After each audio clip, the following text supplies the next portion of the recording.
సుమన్ టీవీలో మీ personal and business promotions కోసం కింది నెంబర్కి కాంటాక్ట్ చేయండి. ఆంధ్ర రాష్ట్ర పరిస్థితి ఎలా ఉందంటే చెప్పుకోలేని పరిస్థితిలో ఆ రాష్ట్రం ఉంది. ఆర్థికంగా రాష్ట్రం మొత్తం సర్వస్వం నాశనం అయిపోయింది. వనరులు లేవు. ఉన్న అసెట్ ఇన్కమ్ మాత్రము రూపాయి ఉంటే వడ్డీకే 1.5 రూపాయి కట్టాల. గత ప్రభుత్వం తీసుకున్న అప్పులకు వడ్డీకి 1.5 రూపాయి కట్టాల. ఇటువంటి పరిస్థితుల్లో కూడా రాష్ట్ర రాజధాని లేని రాష్ట్రం 5 సంవత్సరాలు గడిచిందంటే ప్రపంచంలో అది ఆంధ్ర రాష్ట్రం మాత్రమే. తలభాగంలో ఉన్న రాష్ట్ర రాజధాని లేదు మన రాష్ట్రానికి. ఎక్కడైనా పోయి మనం ఏదైనా రాష్ట్రాలకు పోయి మీ క్యాపిటల్ సిటీ ఏదంటే ఆకాశం వైపు చూపించాలా, ఇది మా క్యాపిటల్ సిటీ. ఈ విధంగా 5 సంవత్సరాలు పరిపాలన చేసిన వైఎస్ఆర్ పార్టీ జగన్మోహన్ రెడ్డి గారు వాళ్ళ సొంత అజెండా కోసం పనిచేశారు. సొంత అజెండాలో 1,00,000 కోట్లు సంపాదించుకున్నారు. సక్సెస్ఫుల్ గా ఉన్నారు. ఎక్కడంటే ఎక్కడ ఏ విధంగా ఉండాలో అభివృద్ధి చెందారు. కాకపోతే ఈరోజు మదనపల్లి మున్సిపాలిటీది దాదాపు జనరల్ ఫండ్సే ఒక 25 కోట్ల రూపాయలు డబ్బులు ఉన్నాయి.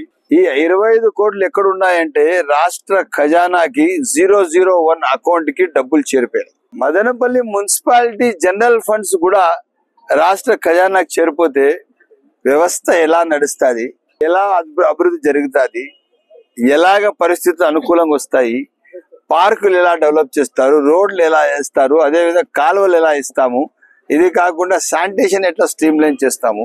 ఆ రోజు ఫస్ట్ ఎమ్మెల్యే అయినప్పుడు 270 మంది స్టాఫ్ ఉన్నారు శానిటేషన్ కి. ఈ రోజు 260 మంది ఉన్నారు. గత ప్రభుత్వంలో వచ్చిన 5 సంవత్సరాలు ఉన్న వాళ్ళంతా వీళ్ళు పనికిరారు వాళ్ళు పనికిరారు అంతా పెరిగి పారేశారు. పెరికేశారు కదా ఉద్యోగస్తులు. కాకపోతే ఆల్టర్నేట్ ఉద్యోగస్తులు అంటే అది లేరు. ఈ రోజు రాష్ట్ర పరిస్థితి అధోగతి పాలైపోయి ఇవన్నీ చూసిన తర్వాత పెద్దలు చంద్రబాబు నాయుడు గారి పైన పూర్తి విశ్వాసంతో ప్రజలు ఒక్కసారిగా 164 సీట్లు గెలిపించిన చరిత్ర ఆంధ్ర రాష్ట్ర ప్రజలది.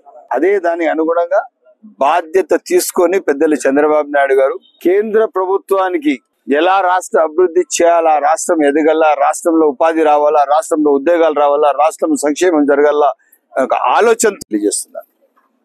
ఇదే కాకుండా ఈ రోజు మండల అభివృద్ధుల కోసం మదనపల్లి కాన్స్టిట్యున్సీకి రోడ్లు లేవు, కాలువలు లేవు. కాలువల పరిస్థితి ఎట్లా ఉండాలంటే గ్రామాల్లో వాళ్ళ బాత్రూమ్ నీళ్లు కానీ వాళ్ళు వాడే నీళ్లు కానీ వాళ్ళ ఇంటి ముందరే ఒక గుంత తొగ్గి అక్కడే వదిలేసుకున్నారు. ఆ నీళ్లు అక్కడ స్టోరేజ్ అయినాయంటే దాంట్లో వచ్చే దోమలు, దాంట్లో వచ్చే ఇవన్నీ కరిచి ఆ పిల్లలందరూ అవస్థకు గురవుతున్నారు. హెల్త్ కండిషన్స్ చాలా జీరో ఉన్నాయి. ఇటువంటి సందర్భంలో ఇప్పుడు మదనపల్లి మండలానికి 3 మండలాలకి దాదాపు 12 కోట్ల రూపాయలతో రోడ్లు కాలువలు ఇవ్వబోతున్నామని చెప్పి ఈ రోజు మీకు ద్వారా తెలుస్తుంది. ఇవే కాకుండా చాలా గోకులంలో కూడా దాదాపు 25 షెడ్లు శాంక్షన్ అయినాయి. ఆ 25 షెడ్లు కూడా మనము మదనపల్లి కాన్స్టిట్యున్సీకి ఇస్తున్నాము. ఎవరెవరు ఉన్నారో వాళ్ళందరికీ అర్హులు ఉండే వాళ్ళకందరికి ఇచ్చి న్యాయం చేస్తాం. కాకపోతే గోకులంలో 250 ఇస్తే కూడా చాలవు. ఇప్పటికీ 25 వచ్చాయి. తప్పకుండా నేను కలెక్టర్ గారితో మాట్లాడి దానికి ఇంకా కావాల్సింది చేస్తాను. ఇదే కాకుండా మదనపల్లి మున్సిపాలిటీకి తప్పకుండా ఒక నెల లోపల 50 కోట్ల రూపాయలు ఫండ్స్ తెప్పించి రోడ్లు ఎక్కడ పోతే కూడా మదనపల్లి మున్సిపాలిటీలో మదనపల్లి టౌన్ లో గుంతలమయం ఉంది. మెయిన్ రోడ్ మీరు జ్యోతి సినిమా ముందర రోడ్ చూడండి, గుంతలు పడిపోయినాయి. మీరు బర్మా రోడ్ లో వెళ్ళండి, గుంతలు పడిపోయినాయి. అదే విధంగా ఈ సిటిఎం రోడ్ చూడండి, అది గుంతలమయమైంది. గాంధీ రోడ్ పరిస్థితి ఇంకా దయనీయంగా ఉంది. ఇవన్నీ ఒక పక్క ఉంటే పట్టణ పరిస్థితి చాలా ఎక్కడ కూడా అభివృద్ధి దిశలో లేదు. ఇదే కాకుండా మనము కలెక్టర్ గారు కూడా మాట్లాడడం జరిగింది. మదనపల్లి రోడ్స్ అన్ని మనము వైడనింగ్ చేసి ఉన్న ట్రాఫిక్ సమస్యకు కాపాడడానికి ఒక ప్రత్యేక ప్రణాళిక తయారు చేసాం. తప్పకుండా రోడ్లన్నీ వైడనింగ్ చేస్తున్నాం. మదనపల్లి పట్టణ అభివృద్ధి ధ్యేయంగా పనిచేస్తాం. మొన్న మీకు తెలుసో లేదో ఒక రోజు పడిన వర్షానికే కోమటివాన్ చెరువు నిండిపోయి ఒక్కసారి ఓవర్ఫ్లో అయ్యి కింద ఉన్న హాస్పిటల్స్ లో ఇళ్లలో అన్ని దూరిపోతాయి నీళ్ళని చెప్పి క్షణం నేను ఒక 3 గంటల సేపు అక్కడే నిలబడి పూర్తి స్థాయిగా ఉన్న ప్లాస్టిక్ అంతా క్లీన్ చేసి వాటర్ ఫ్లో అయ్యేటట్టుగా చేసి ఎక్కడ కూడా కానీ ఆ చెరువు గండి పడకుండా చేసే నిర్ణయాలు అప్పటికప్పుడే తీసుకున్నాం.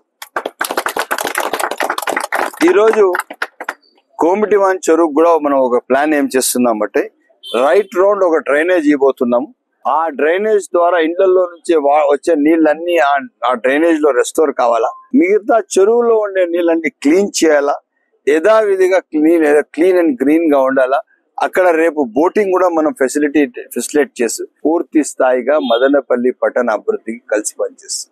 రామ్ నగర్ పార్కు ఆ రోజు నేను ఏదైతే పార్కులు అభివృద్ధి చేశానో 2014 వరకు, దాని తర్వాత వైఎస్ఆర్ నాయకులు ఎంపీ కానీ ఎమ్మెల్యే కానీ పార్కుల అభివృద్ధికి రోడ్ అభివృద్ధికి అప్పగట్ల తొంగి చూస్తే ఏమైనా అడుగుతారేమో, ఇంకా చూడకపోతే ఎవరేమో అడగరు లేదని గమ్మునైపోయినారు. ఆ దిశలో ఈ పాలన జరిగింది. ఈరోజు చూడండి, నేను తెల్లవారు లేస్తే నేను లేవడం లేట్ ఉంటుంది, 6:30కి లేచినా 7కి లేచినా ప్రజలు నేరుగా నా దగ్గరకు వస్తున్నారు. వాళ్లకు ఈ పార్టీ నుంచి స్వరాజ్యం వచ్చినట్లు ఉండింది. మా ఎమ్మెల్యే మాకు వచ్చినాడయా, మేమేమైనా చెప్పుకోగలుగుతాము, ఆయన మాకు వినే స్థాయి ఉంది, మనం ఏదైనా చెప్పుకోగలుగుతామని చెప్పి ఒక సంతోషంతో వందల కొద్ది ప్రజలు వస్తున్నారు. ఒక రోజుకి మినిమం అంటే నేను 3000 నుంచి 4000 మంది ప్రజలకు కలుస్తున్నాను. ప్రజలకు నాకేమి సొంత మాటలు ఏం లేవు, ఏదైనా పర్సనల్ మాట్లాడేది ఏం లేదు. ఒకే ఎజెండా, కాన్స్టిట్యున్సీ డెవలప్మెంట్. వాళ్ళ సమస్యలు, ఆ సమస్యలు అధికారులకు పిలుచుకొని గాడిలో పెట్టి సకాలంలో ఆ సమస్యలన్నీ పరిష్కార మార్గంలో తీసుకోకపోవడమే ఒక కర్తవ్యంగా పనిచేస్తుంది. పరిపాలన దక్షత ఏమంటే నా కాన్స్టిట్యున్సీ ప్రజలు సంతోషంగా ఉండారా లేదని చూసే బాధ్యత నాది. తెల్లవారు లేస్తే నా కాన్స్టిట్యున్సీ ప్రజలు నా దగ్గరికి వస్తే వాళ్ళకు సగౌరవంగా నేను ఆహ్వానిస్తున్నానా, అందరికీ గౌరవంగా చూసుకుంటున్నానా, వాళ్ళ సమస్యల పైన వింటున్నానా అని చూడడం నా ధర్మం. ఇదే కాకుండా ఈరోజు మా పార్టీ నాయకులు ఉన్నారు. పార్టీ నాయకుల్లో ఎవరెవరైతే నా కోసం ఎలక్షన్ లో పనిచేశారో, సెకండ్ క్యాడర్ ఎలాగా పనిచేసిందంటే వార్ ఫుట్ లో పనిచేసింది. ఎలా పనిచేశారు నాయకులు తెలుసా? గ్రామ స్థాయి, వార్డు స్థాయి, పంచాయతీ స్థాయి నాయకులు పార్టీకి తల మీద పట్టుకొని పనిచేశారు. ఈరోజు వాళ్లే నాకు సర్వస్వం. వాళ్ళు ఏమి చెప్తే అది చేస్తున్నా, ఇంకా ముందు కూడా ఇంకా వాళ్ళు ఏం చెప్తే అవే చేస్తాం.